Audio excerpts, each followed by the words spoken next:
Paradise leaks में साबिक वजीर-ए-आज़म शौकत अजीज का एक ट्रस्ट सामने आया है। साबिक वजीर-ए-आज़म ने एंटार्कटिक ट्रस्ट कायम किया। उनकी अहलिया और बच्चे इस ट्रस्ट के बेनिफिशरी बने।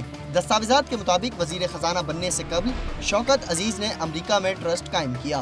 पैराडाइज लीक्स के मुताबिक बतौर वजीर खजाना शौकत अजीज ने ये असासे कभी जाहिर नहीं किए। साबिक वजीर-ए-आज़म के वकील के मुताबिक शौकत अजीज को ट्रस्ट पाकिस्तान में जाहिर करने की जरूरत नहीं थी, क्योंकि वो सेटलर थे। उनके बच्चे भी बेनिफिशियल ओनर नहीं, सिर्फ बेनिफिशरी थे।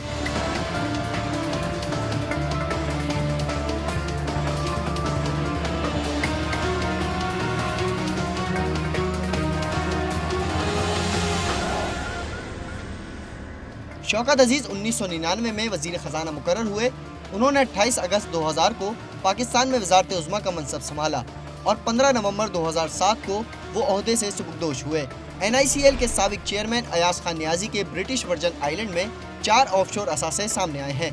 चारों असासे 2010 में उस वक्त के बनाए गए जब अयाज नियाजी NICL के चेयरमैन थे।